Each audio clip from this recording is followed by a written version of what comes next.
বিসমিল্লাহির রহমানির রহিম। সুপ্রিয় শিক্ষার্থীরা, আশা করি তোমরা আল্লাহর অশেষ রহমতে সুস্থ আছো, নিরাপদে আছো, বাসাতে অবস্থান করে রীতিমতো পড়াশোনা করছো। আজকে আমি তোমাদের যে টপিকসটা নিয়ে আলোচনা করব সেটা হচ্ছে মোহাম্মদ বিন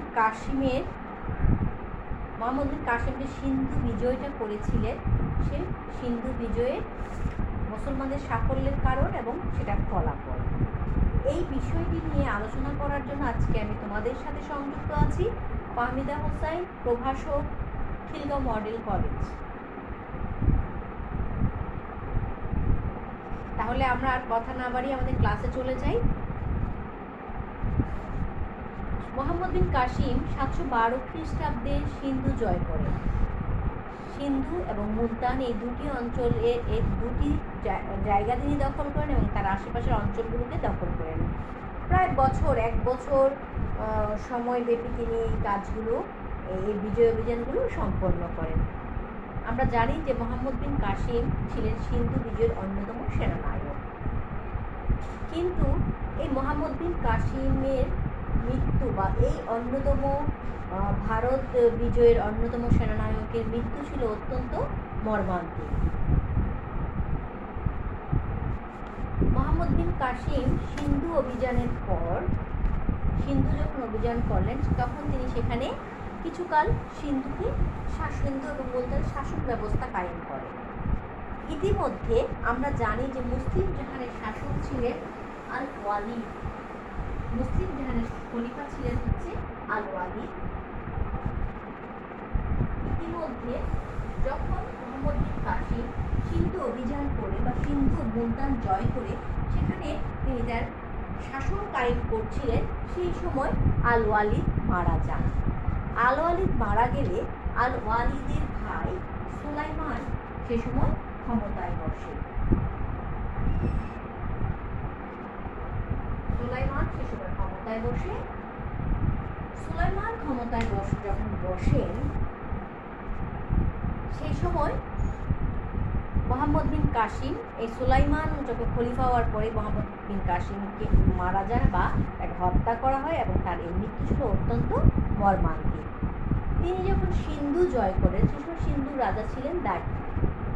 রাজা দাহির তো মারা যান আমরা জানি, এবং রাজা দাহিরের মৃত্যুর পরে তার স্ত্রী রানীবাইও আগুনে ঝাঁপ দিয়ে জহর বিষ পান করে আগুনে ঝাঁপ দিয়ে মারা যান।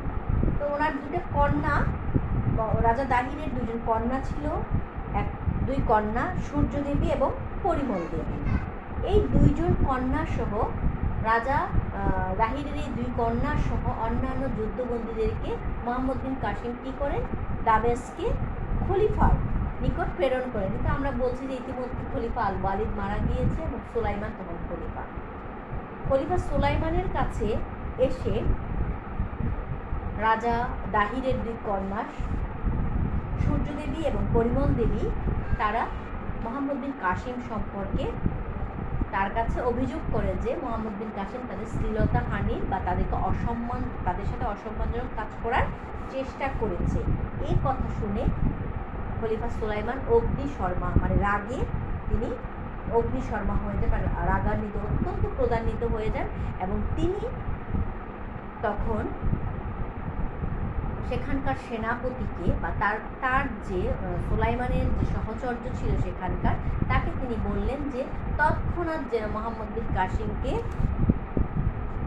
দামেস্কে পাঠানো হয়। এবং কীভাবে পাঠানো হয় দেখো, দ্রুততার সহিত কীভাবে পাঠানো হয়, যে খবর পাওয়া মাত্রই লবণ মাখানো গরুর চামড়ার মধ্যে লবণ মাখিয়ে তার মধ্যে তাকে ভরে তাকে যেন দামেস্কে পাঠানো হয়। এই খবর যখন মোহাম্মদ বিন কাসিম শুনলেন তখন তিনি নিজেই গরুর লবণ মাখানো চামড়ার মধ্যে ঢুকে তিনি দামেস্কের পথে রওনা দেন। তিনি যখন 3 দিন পরে তিনি মারা যান, তিনি যখন দামেস্কে আসেন বা তার মৃতদেহ যখন দামেস্কে এসে পৌঁছায়, তার মৃতদেহের সেই মর্মান্তিক দৃশ্য দেখে তখন এই সূর্যদেব এবং পরিমল দেবী তারা নিজেরাই সত্যতা স্বীকার করেন, বলেন যে তার বাবা এবং মায়ের মৃত্যুর প্রতিশোধ নেবার জন্য তারা খলিফার কাছে কী বলেছিল, এরকম মিথ্যা, তার সম্পর্কে একটা মিথ্যা মিথ্যা কথা ছড়িয়েছিল। এতে তখন সুলাইমান অনুতপ্ত হন, কিন্তু তখন আর কিছুই করার ছিল না। তাহলে এই যে এই মোহাম্মদ বিন কাসিমের এই মর্মান্তিক মৃত্যু, এই মৃত্যু সম্পর্কে কিন্তু এমনি এই ডিবি মহাজন এবং ঈশ্বরী প্রসাদ এ তথ্য তাদের গ্রন্থে উল্লেখ করেছেন। আমাদের একটা সোর্স লাগে, তাই না? যে কোনো একটা উৎস সম্পর্কে, উৎস থেকে আমরা জানি। তাহলে মোহাম্মদ বিন কাসিমের মর্মান্তিক মৃত্যুর কাহিনীতে বা মর্মান্তিক মৃত্যুর গল্পটা আমরা জেনেছি ডিবি মহাজন এবং ঈশ্বরী প্রসাদের গ্রন্থ থেকে। এটা হচ্ছে আমাদের অন্যতম উৎস। তাছাড়া ফুতুহুল বুলদানের গ্রন্থাকরের মতে রাজনৈতিক কারণে মোহাম্মদ বিন কাসিমের মৃত্যু ঘটে। আবার কোনো ঐতিহাসিক এটাও বলেছেন যে মোহাম্মদ বিন কাসিম যে সিন্ধুটা জয় করেছে, এটা কিন্তু কি করতে পারেনি, খলিফারা মেনে নিতে পারেনি। যে খলিফা হয়েও তিনি এই কাজটা করতে পারলেন না, তার একটি সাধারণ সেনাপতি কি করেছিল, নতুন কিছু অঞ্চল জয় করেছিল। এটা কিন্তু আমরা যখন আল ওয়ালিদের সময় কিন্তু আমরা কতদিন অনেকগুলো সেনাপতির নাম পড়েছিলাম। তার মধ্যে মুসা বিন মুসাইর এবং তারিক বিন জিয়াদ দুজন সেনাপতির নাম আমরা বলছি, তারা ইউরোপের স্পেন জয় করে। তাদেরও কিন্তু এই একই রকম করুণভাবে তাদেরও কিন্তু মৃত্যু হয়। ঠিক আছে, তার মানে এটা একটা রাজনৈতিক কারণও, অন্যতম একটা রাজনৈতিক কারণ হিসেবে আমরা আখ্যায়িত করতে পারি। তাহলে এই ছিল মোহাম্মদ বিন কাসিমের মর্মান্তিক মৃত্যুর করুণ কাহিনী। মোহাম্মদ বিন কাসিম সিন্ধুতে যখন তিনি আসেন 712 খ্রিস্টাব্দে, তার নেতৃত্বে সিন্ধু ও মুলতান বিজয়ের মাধ্যমে সিন্ধু ও মুলতানে মুসলিম শাসন শুরু হয় এবং এই শাসন কিন্তু প্রায় 150 বছর চলমান ছিল। এই অবস্থায় তিনি মোহাম্মদ বিন কাসিম একজন সুযোগ্য শাসক ছিলেন। তিনি বিজিত অঞ্চলগুলোকে কতগুলো ইক্তায় বিভক্ত করেন, প্রদেশের কয়েকটি জেলায় বিভক্ত করা হয়। মোহাম্মদ বিন কাসিম উন্নত, উদার, বাস্তবধর্মী, যুগোপযোগী শাসন ব্যবস্থা প্রবর্তন করেন। তিনি রাজা দাহিরের বেসামরিক প্রশাসনকে শুধু সংস্কার করেন। তিনি ভাষা সংস্কৃতির সাথে ঘনিষ্ঠ পরিচয় না থাকার জন্য আপোষ নীতির মাধ্যমে স্থানীয়দের বেসামরিক প্রশাসনে নিয়োগ দেন।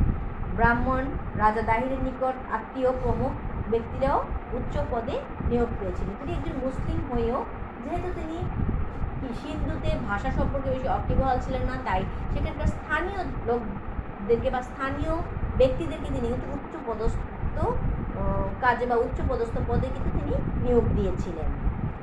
তাছাড়া তিনি প্রদেশ ও জেলায় কাজীউল কুজ্জাত নামে প্রধান বিচারপতি নিয়োগ দিয়েছিলেন। মুফতি ইসলামী বিধান মতো আইনের ব্যাখ্যাদান, শাস্তি প্রদান ইত্যাদি কাজ করত। মীর আদল বিচারককে বিচার কাজে সহযোগিতা করত। মোহাম্মদ বিন কাসিম রাজস্ব ব্যবস্থায় উদার ছিলেন। তিনি রাজা দাহিরের নির্যাতনমূলক কর বিলোপ করেন এবং সিন্ধু ও মুলতানে তিনি ইসলামী রাজস্ব ব্যবস্থা প্রবর্তন করেন। ধর্মীয় ক্ষেত্রে আরবগণ উদারতা, সহিষ্ণুতা ও মহানুভবতার উজ্জ্বল দৃষ্টান্ত তিনি স্থাপন করেছেন। তিনি হিন্দু, জৈন, বৌদ্ধ সম্প্রদায়ের নির্বিঘ্নে তাদের ধর্মকর্ম উৎসবাদি পালন করতে দিতেন। যুদ্ধকালীন ধ্বংসপ্রাপ্ত মন্দিরগুলোকেও তিনি সংস্কার করেন। তাহলে আমরা দেখলাম যে তিনি যে একটা প্রশাসন ব্যবস্থা সচল করেন, রাজা দাহির যে প্রশাসনটাকে অচল করে দিয়েছিলেন তিনি সেটাকে সচল করেন এবং তিনি রাজা দাহিরের কার্যক্রমগুলোকেই তিনি কী করেছিলেন, সংস্কার করেছিলেন মাত্র। মানে তিনি খুব অল্প সময়ের মুলতান এবং সিন্ধু এবং মুলতানের শাসক ছিলেন। ওই সময়টায় তিনি পুরোপুরিভাবে তিনি শাসন কার্য পরিচালনা করতে না পারলেও তিনি রাজা দাহিরের শাসন কার্যকে সংস্কার করে তিনি কিন্তু একটা উন্নত প্রশাসন ব্যবস্থা সিন্ধু এবং মুলতানের জন্য রেখে যান। তাহলে রাজা দাহির সিন্ধু এবং মুলতানে রাজা ছিলেন এবং তাকে পরাজিত করে মোহাম্মদ বিন কাসিম সিন্ধু এবং মুলতান জয় করেন। তাহলে এতে কি হলো যে মুসলমানরা সাফল্যমণ্ডিত হলো। মুসলমানদের এই সাফল্যের পিছনে কিন্তু কিছু কারণ আমরা দেখতে পাই, যে কারণগুলো হচ্ছে যেমন রাজনৈতিক স্থিতিশীলতার অভাব। তখনকার সময় তখন কি ছিল, রাজা দাহির ছিল সিন্ধু এবং মুলতানের রাজা। সেই সময় কিন্তু ভারতবর্ষে রাজনৈতিক অনৈক্য, স্থিতিশীলতা লেগেই থাকতো, এগুলোর অভাব ছিল। তাই মুসলিম সেনাবাহিনী মুষ্টিমেয় সৈন্য মোকাবেলা করতেও তারা সক্ষম হয়নি। আরেকটা কারণ আমরা দেখি যে রাজনৈতিক, সামাজিক ও অর্থনৈতিক সংকট। হিন্দুদের মধ্যে আদিকাল থেকে জাতিভেদ প্রথা প্রচলিত ছিল। তারা একে অন্যকে জাতিগত কৌলিন্যের কারণে ঘৃণা করত, ফলে জাতীয় ঐক্য গড়ে ওঠেনি। তারা বিপদের দিনে সার্থকভাবে এর মোকাবেলা করতে পারেনি। তদুপরি রাজন্যবর্গের বিলাসিতার ফলে দেশের অর্থনৈতিক সংকটও তখন তীব্র অসন্তোষ দেখা দেয়, বা অর্থনৈতিক সংকটও তখন তীব্রভাবে দেখা দেয়। দাহিরের স্বৈরাচারী পক্ষপাত দুষ্ট শাসননীতির ফলে জনসাধারণের মধ্যে তীব্র ক্ষোভের সৃষ্টি হয়। দেশে ধর্মীয় স্বাধীনতা ছিল না, এ কারণে জৈন ও বৌদ্ধ সম্প্রদায়ে তারা রাজা দাহিরের প্রতি বীতশ্রদ্ধ হয়ে পড়ে। তার ঘৃণ এবং বর্বর নীতি প্রতিবাদের জাট ও মেদ সৈন্যরাও দাহিরের পক্ষ ত্যাগ করে, ফলে মুসলমান বাহিনীতে দলে দলে যোগদান করে তারা, এবং খুব সহজেই রাজা দাহিরকে মোহাম্মদ বিন কাসিম পরাজিত করতে সক্ষম হন। তাছাড়া হিন্দুদের সমাজ ব্যবস্থা বর্ণবৈষম্য বিদ্যমান থাকায় কেবলমাত্র ক্ষত্রিয়গণ সেনাবাহিনীতে অংশগ্রহণ করতে পারত, ফলে তাদের সৈন্য সংখ্যা ছিল নিতান্ত কম। এর ফলে সামরিক শক্তিও দুর্বল হয়ে পড়ে। ইসলামের প্রেরণা।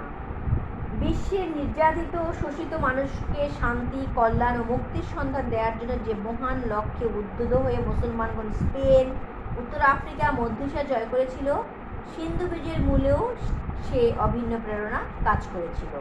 ইসলামের ন্যায় বিচার, সাম্য, সহানুভূতি, সহজ সরল জীবনযাপন, মুসলমানদের চারিত্রিক গুণ বৈশিষ্ট্য অমুসলিমদের মনে বিরাট প্রভাব বিস্তার করে। যদিও হিন্দুদের অনেক জাতিভেদ প্রথা ছিল, কিন্তু মুসলমানদের কিন্তু সেগুলো ছিল না।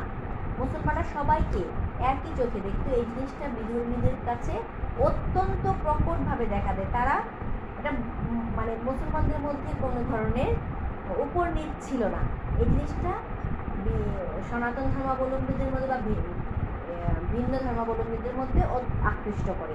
তারাই তখন কী করে, এই আকৃষ্টের ফলে এবং মুসলমানদের উন্নত জীবনযাপনের ফলে তারা ইসলামের প্রতি তারা আকৃষ্ট হয়ে ইসলামের পতাকা তুলে আসতে সক্ষম হয়। আরব বাহিনীর শ্রেষ্ঠত্ব। আরব জাত সৈনিক বা সিন্ধু বিজয়ের মূলে অন্যতম প্রধান কারণ ছিল আরব বাহিনীর শ্রেষ্ঠত্ব। তুলনামূলক বিচার করে দেখা যায় যে হিন্দু বাহিনী ছিল দুর্বল, শক্তিহীন এবং বিশৃঙ্খল, অপরপক্ষে আরব বাহিনী ছিল সুসংঘবদ্ধ, সুশিক্ষিত এবং শৃঙ্খলাবদ্ধ। ফলে দাহিরের অসংগঠিত বাহিনী মুসলিম বাহিনীর প্রচণ্ড আক্রমণে ছত্রভঙ্গ হয়ে পড়ে। সর্বোপরি আমরা দেখব যে দাহিরের নৌবহরের অভাব। আর রাজা দাহিরের শক্তিশালী নৌবাহিনী ছিল না, কিন্তু আরবদের নৌবাহিনী ছিল অত্যন্ত শক্তিশালী এবং অপ্রতিহত ক্ষমতার অধিকারী। এসব কারণে আরব মুসলমানগণ অতি সহজে সিন্ধু বিজয়ের গৌরব অর্জন করতে সক্ষম হয়। তাহলে আমরা দেখলাম যে 712 খ্রিস্টাব্দে মোহাম্মদ বিন কাসিমের নেতৃত্বে রাজা দাহিরকে পরাজিত করে যে মুসলমানরা জয়লাভ করেছিল, তার পিছনে আমরা অনেকগুলো কারণকে দেখলাম। তার অন্যতম কারণ ছিল যে সিন্ধুর রাজনৈতিক স্থিতিশীলতার তার অভাব। সিন্ধুতে তখন সামাজিক এবং অর্থনৈতিক সংকট প্রকট ছিল। রাজা দাহিরের কুশাসন ছিল এবং রাজা দাহিরের কুশাসনের ফলে সামরিক বাহিনী দুর্বল ছিল, কারণ একমাত্র ক্ষত্রিয়রাই কি ছিল, সামরিক বাহিনীতে ছিল। ওদের সংখ্যা কম থাকার ফলে কিন্তু সামরিক বাহিনীতে দুর্বল হয়ে পড়ে। আর অপরাপর ইসলামের একটি প্রেরণা, কারণ ইসলাম তখন মধ্য এশিয়া, ইউরোপের স্পেন, উত্তর আফ্রিকা এগুলো জয় করার প্রেরণাই কিন্তু মুসলমানরা কী করে, এই ভারতবর্ষ জয় করে। আর আরব বাহিনী ছিল তখন সুশৃঙ্খল, সুশিক্ষিত এবং শ্রেষ্ঠ। এই সামরিক বাহিনীর শ্রেষ্ঠত্বই কিন্তু মুসলমানদের বা আরব বাহিনীর বিজয়ের অন্যতম কারণ। সর্বোপরি রাজা দাহিরের নৌবহর ছিল অদক্ষ, বা নৌবহরের তাদের অভাব ছিল, কিন্তু অপরদিকে মুসলমানদের নৌবহর ছিল অত্যন্ত শক্তিশালী। তাহলে এইসবের কারণে কি করলো, মুসলমানরা সিন্ধু জয় করলো বা সিন্ধুর সাফল্য লাভ করলো। কিন্তু সিন্ধু বিজয়ের ফলে ফলাফলটা কী হলো, কী ফলাফল হলো, যে মুসলমানরা নতুন একটা অঞ্চলকে জয় করলো। এই জয়ের ফলে কী ফল দাঁড়ালো, আমরা যদি ফলাফল দেখতে যাই যে সিন্ধু বিজয়ের পর মোহাম্মদ বিন কাসিম সেখানে দক্ষতার সাথে আমরা দেখলাম শাসনকার্য পরিচালনা করলো। 12 থেকে 15 খ্রিস্টাব্দ পর্যন্ত, 712 থেকে 715 পর্যন্ত কিন্তু মোহাম্মদ বিন কাসিম প্রায় 3 বছর তিনি সিন্ধুটাকে শাসন করেন, নিজ দায়িত্বে রাখেন। সিন্ধু এবং মুলতানে সুশাসন ব্যবস্থা তিনি গড়ে তুলতে সক্ষম হন।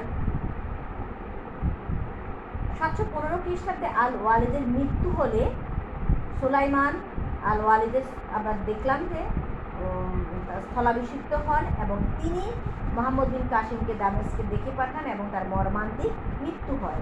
মোহাম্মদ বিন কাসিমের অকাল মৃত্যুর ফলে কিন্তু সিন্ধু আর মুলতান বিজয়টা সেখানেই সীমাবদ্ধ হয়ে যায়, সেটা কিন্তু আর বাড়ে না, অঞ্চল কিন্তু আর বেড়ে যায় না।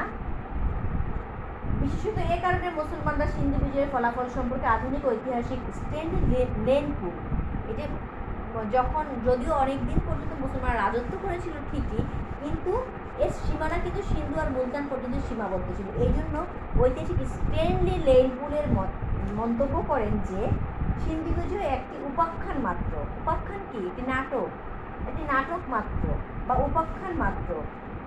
এটি একটি নিষ্ফল বিজয়, ঠিক আছে, এটি একটি নিষ্ফল বিজয়। কিন্তু অন্যান্য ঐতিহাসিকরা বলেন যে মোহাম্মদের সিন্ধু বিজয় ছিল অত্যন্ত সুদূর প্রসারী। এটি ছিল ভারতের দীর্ঘস্থায়ী মুসলিম শাসন প্রতিষ্ঠার বুনিয়াদী পদক্ষেপ। মানে এই মোহাম্মদ বিন কাসিমের সূত্র ধরেই পরবর্তীতে কিন্তু মুসলিম সেনাপতি বা মুসলিম শাসকরা, বিশেষ করে সুলতান মোহাম্মদ ঘুরি, তারা কিন্তু এই পথ ধরেই এগিয়েছিল যে মুসলিম শাসক একবার সিন্ধু ভারতবর্ষ জয় করেছিল বিদায়ী কিন্তু অন্যান্য মুসলিম সেনাপতি বা শাসকরা কিন্তু এই ভারতবর্ষে আসতে সাহস করেছিল। ঠিক আছে, তাহলে আমরা কিন্তু একেবারে স্ট্যানলি লেনপুল যে মন্তব্যটা করেছেন নিষ্ফল বিজয়, একটি উপাখ্যান, পুরোপুরি এটার উপর কিন্তু আমরা স্থির থাকতে পারছি না। এটা থেকে আমরা বের করতে চাই যে কিছু ফলাফলের মধ্যে বিদ্যমান ছিল।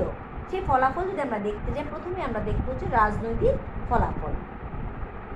ভৌগোলিকভাবে মোহাম্মদ বিন কাসিমের বিজয় সিন্ধু এবং মুলতানে সীমাবদ্ধ ছিল, তাই এই বিজয়কে নিষ্ফল বিজয় বলা যায় না।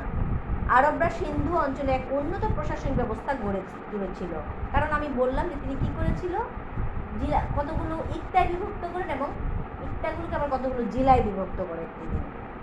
আল ওয়ালিদের পরবর্তী উমাইয়ার শাসনামলে আব্বাসীয় শাসনামলে সিন্ধুতে মুসলিম শাসন ব্যবস্থা অব্যাহত ছিল। আরব সৈন্যদের মধ্যে অনেকেই সিন্ধুতে স্থায়ীভাবে বসবাস করতে থাকে। তাদের মধ্যে কেউ কেউ স্থানীয় রমণী বিয়ে করে, সিন্ধু রমণী বিয়ে করে। এভাবে ভারতের স্থায়ী মুসলিম বসতি গড়ে ওঠে। মুসলমানরা রাস্তাঘাট, মসজিদ, শিক্ষা প্রতিষ্ঠান এবং অন্যান্য দালান কোঠা নির্মাণ করে। আরবরা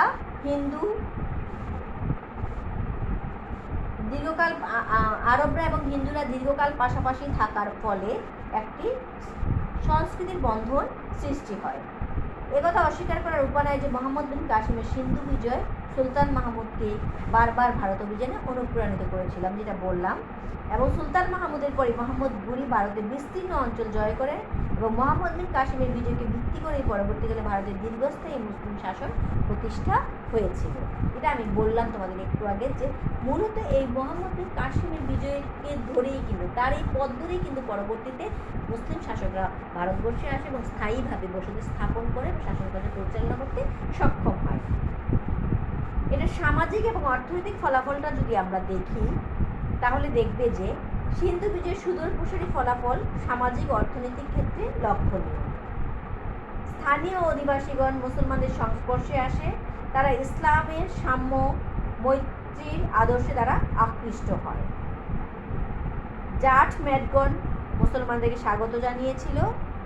হিন্দু ধর্মের ঘৃণ্য জাতিভেদ প্রথা এবং সামাজিক অবিচার থেকে মুক্ত হওয়ার জন্য নিম্ন শ্রেণীর হিন্দুগণ দলে দলে ইসলাম ধর্মে দীক্ষিত হয় এবং মুসলমানদের সংস্পর্শে আসার ফলে ভারতীয় সমাজের বর্ণভেদ এবং জাতিভেদ প্রথার কঠোরতা বহুলাংশে হ্রাস পায়। এ বিজয় আরব সাম্রাজ্যের সাথে ভারতের ব্যবসা বাণিজ্যের পথকে প্রসারিত করেছিল। অর্থনৈতিক দিক থেকে এ বিজয়ের ফলে দুই পক্ষই মুসলমান তথা সিন্ধু অঞ্চল দুই দেশই তখন কি হয়েছিল, যে লাভবান হয়েছিল।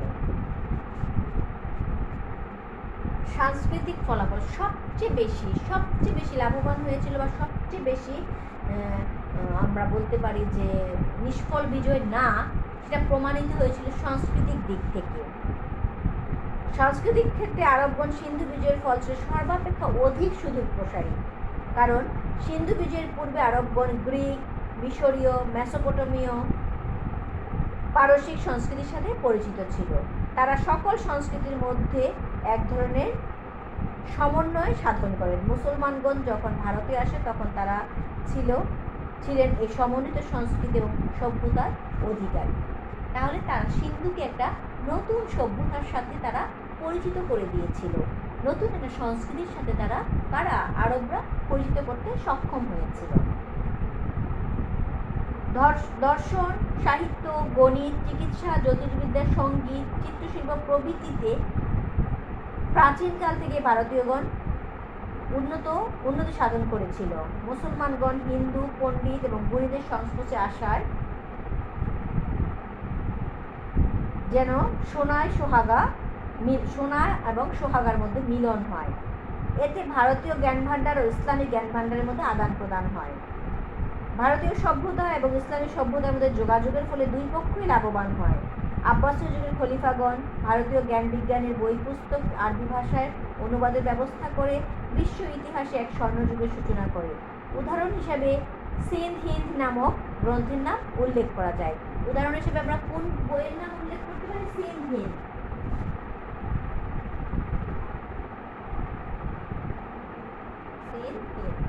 এটা সিন্ধু সম্পর্কে লেখা ছিল।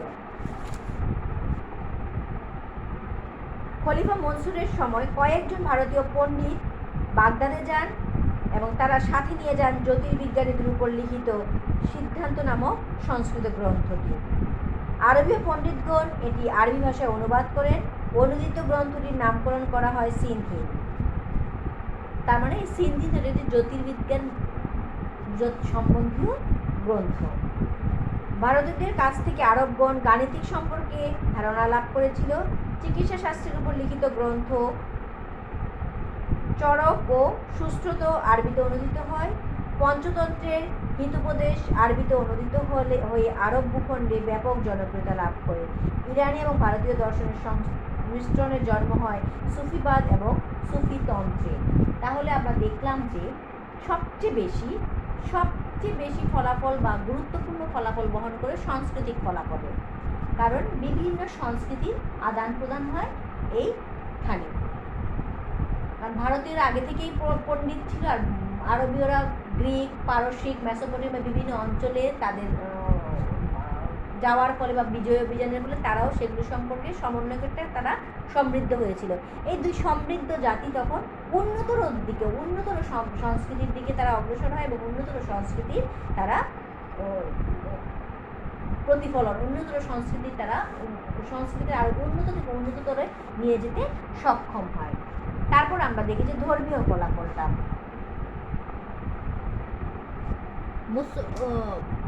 মুহাম্মদ বিন কাসিম সিন্ধু জয় করার ফলে দেখা যায় যে ধর্মীয় একটা প্রভাব পড়ে,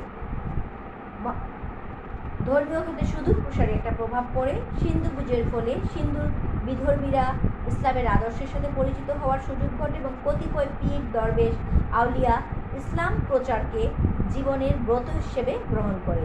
তাদের মধ্যে দিল্লি নিজামুদ্দিন আউলিয়া, চট্টগ্রামের বাইজিদ গোস্তামি, আজমির শরীফের খাজা মাইনুদ্দিন চিশতি রহমতুল্লাহ আলাইহি, বগুড়ার মাহমুদ মাহি সারোয়ার, বাগেরহাটের খানজাহান আলী, রংপুরের হজরত কারামত আলী, সিলেটের হজরত শাহজালাল রহমতুল্লাহ আলাইহি এবং শাহপরান রহমতুল্লাহ আলাইহি প্রমুখ। এসব আউলিয়া ঐকান্তিক প্রচেষ্টায় দলে দলে নির্যাতিত হিন্দু সম্প্রদায় ইসলামের পতাকা তলে হাজির হয়। তার মানে এই বাংলা কিন্তু ভারতবর্ষেরই একটা অংশ, তাই না? তাহলে দেখা যায় যে যখন সিন্ধু বিজিত হয় মুসলমানদের ফলে, তখন ইসলাম প্রচার করার জন্য বিভিন্ন পীর আউলিয়ারা কী করেছিল, এসেছিল এবং তারা এসে ধর্মটাকে সম্প্রসারিত করেছিল এবং সম্প্রসারিত করতে যেয়ে তাদের যেখানে মৃত্যু হয়েছিল বা যেখানে তাদের ইন্তেকাল হয়েছিল সেখানেই কিন্তু তাদেরকে দাফন করা হয়। যার ফলে কিন্তু আমরা আমাদের বাংলাদেশের সিলেটে হযরত শাহজালাল রহমতুল্লাহ আলাইহি, হযরত শাহপরান রহমতুল্লাহ আলাইহির মাজার শরীফ আমরা দেখতে পাই। তারপরে আমরা চট্টগ্রামের বাইজিদ গোস্তামি রহমতুল্লাহ আলাইহি মাজার শরীফ দেখতে পাই এবং দিল্লিতে নিজামুদ্দিন আউলিয়া এবং আজমিরে খাজা মাইনুদ্দিন চিশতি অত্যন্ত উল্লেখযোগ্য ব্যক্তি। বাগেরহাটে খানজাহান আলী, রংপুরে কারামত আলী, ওনারা কিন্তু অত্যন্ত প্রমুখ আউলিয়া। ওনারা কিন্তু ধর্মপ্রচার করার জন্য তারপরে সিন্ধু নিজের পরেই আসে এবং এখানেই তাদের ধর্মপ্রচার করতে করতেই কিন্তু তারা তাদের শেষ নিঃশ্বাস ত্যাগ করে। ঠিক আছে, তাহলে এছাড়াও একটা নতুন জাতির আমরা একটু দেখলাম যে একটা নতুন জাতির উদ্ভব হয়, তাই না? যে সিন্ধু আমরা বলেছি যে সিন্ধু এবং আরবের সংমিশ্রণে নতুন জাতির উদ্ভব হয়।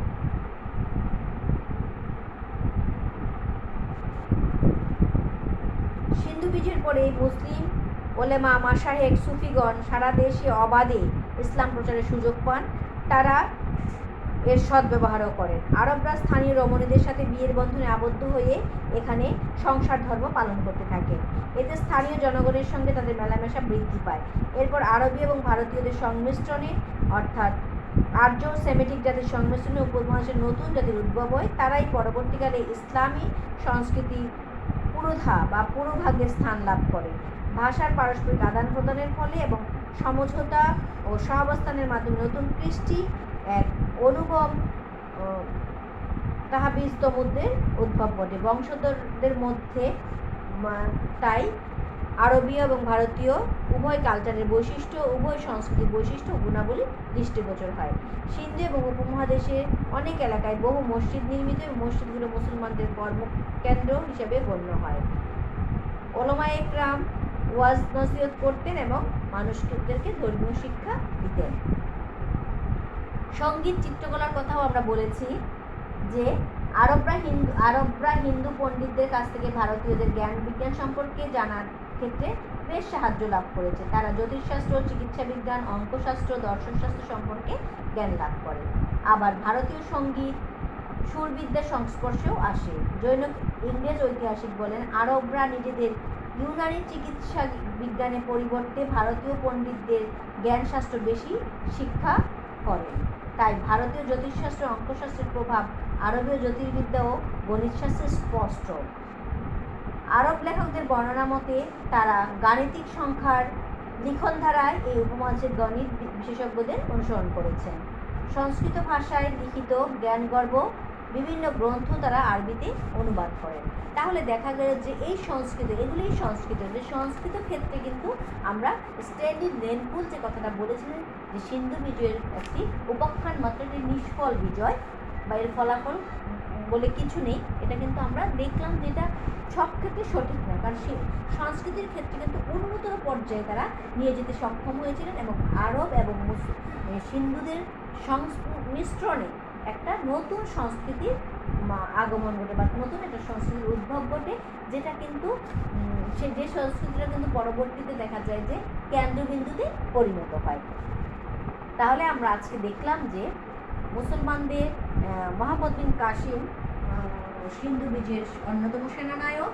তিনি তার মর্মান্তিক মৃত্যু আল ওয়ালিদ যখন 715 খ্রিস্টাব্দে মারা যান, তারপরে কিন্তু সুলাইমান তাকে রাজধানীতে ডেকে পাঠান দামেস্কে, এবং এখানে তার মর্মান্তিক মৃত্যুর একটি কল্পকাহিনী আমরা বললাম যে সেটা কিন্তু ঘটে এখানে। তারপরে উনি মোহাম্মদ বিন কাসিম যে একটা নতুন প্রশাসন যন্ত্র সচল করে গিয়েছিলেন। তিনি যে মাত্র 3 বছর 712 শেষের দিক থেকে মাত্র 2 থেকে 2.5 বছর যে তিনি রাজত্ব করেন, তিনি কিন্তু একটি সুন্দর প্রশাসন যন্ত্রকে তিনি সচল করেছিলেন। তিনি কিন্তু বলেছে যে কতগুলো প্রদেশকে তিনি পুরো অঞ্চলগুলোকে, বিজিত অঞ্চলগুলো কতগুলো ইক্তায় বিভক্ত করেন এবং প্রদেশগুলিকে আবার কয়েকটি জেলায় বিভক্ত করেন।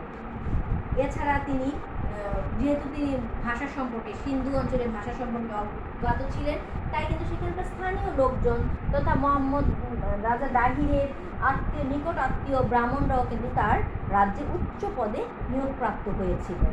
তিনি বিচার ব্যবস্থার উন্নত করেন। তিনি রাজা দাহিরের যে উচ্চ কর ছিল সেটাকে তিনি বিলোপ করেন। নির্যাতনমূলক করের তিনি বিলোপ সাধন করে তিনি ইসলামী রাজস্ব ব্যবস্থা কায়েম করেন। আর সকল ধর্মের তিনি এখানে স্বাধীনতা দেন। সকল ধর্মের ব্যক্তিরা যেখানে স্বাধীনভাবে তাদের নিজ নিজ ধর্ম পালন করতে পারত।